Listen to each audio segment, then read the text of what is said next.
Olá a todos que acompanham o nosso trabalho aqui pelo canal, a todos os assinantes do Textrutura.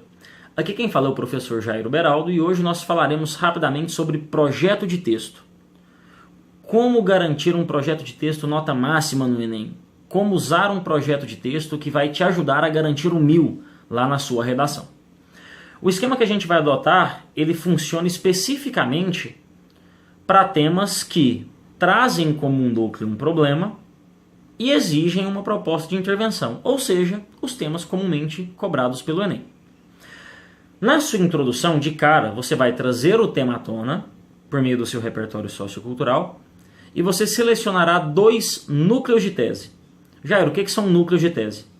Causas para o problema. Então, se o tema é, por exemplo, violência contra a mulher, você selecionará 2 causas para a violência contra a mulher. Por exemplo, o machismo e a impunidade. A partir do momento que eu delimito esses núcleos de tese, eu analiso cada um deles em um parágrafo de desenvolvimento.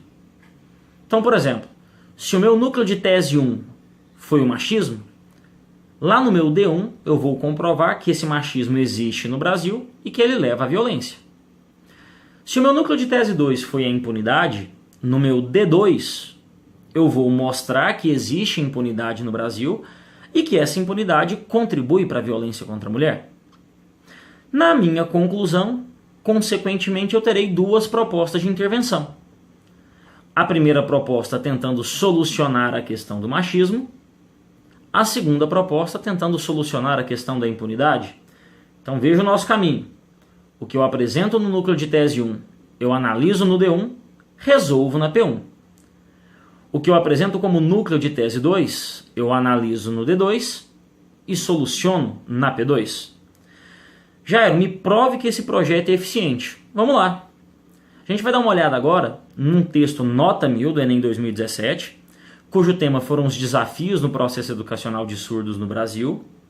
E ele segue à risca, ele segue exatamente esse projeto.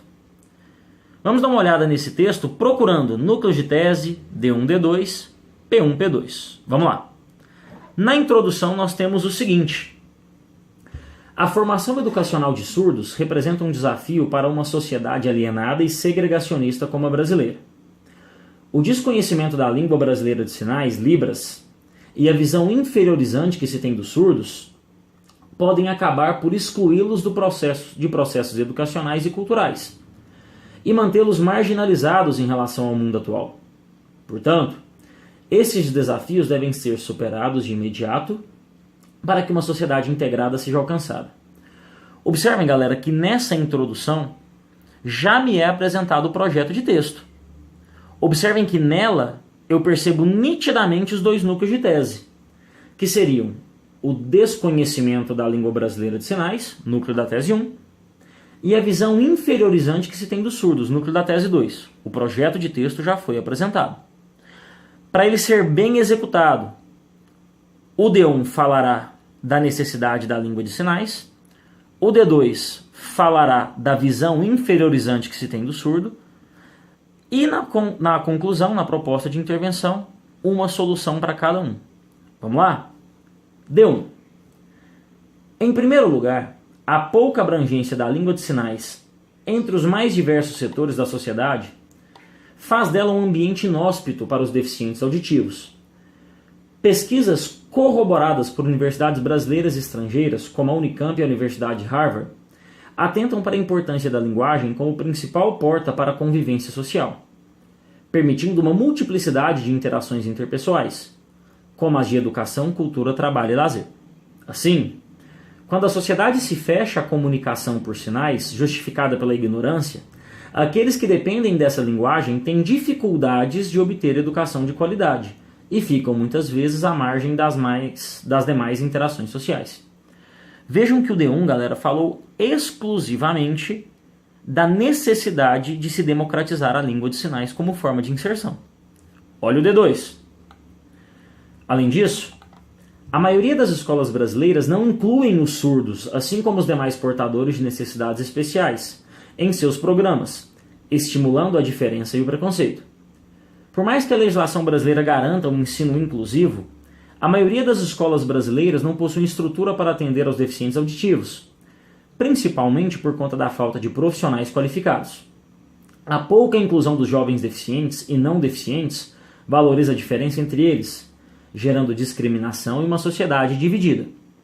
O renomado geógrafo Milton Santos dizia que uma sociedade alienada é aquela que enxerga o que separa, mas não o que une seus membros, algo que se evidencia na exclusão de surdos em todos os níveis de ensino.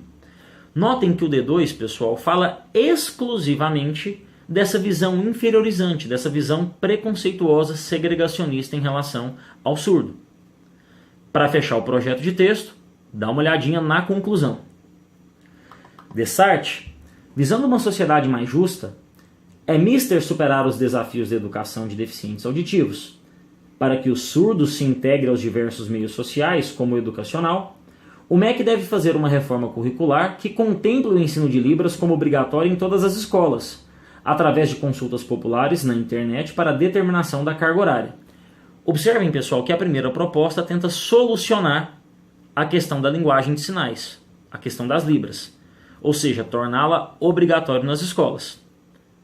Ademais, com o intuito de tornar as escolas inclusivas, o MEC e o Ministério do Trabalho devem promover as escolas de profissionais capacitados que possam lidar com alunos surdos através de programas de capacitação profissional oferecidos pelo SESI e SENAC. Dessa forma, o ensino tornará a sociedade brasileira mais unida.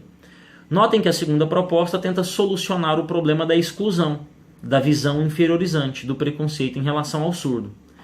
Vejam, pessoal, nesse texto ficou muito nítido que o núcleo da tese 1 foi desenvolvido no D1 e solucionado na P1. Que o núcleo da tese 2 foi desenvolvido no D2 e solucionado na P2.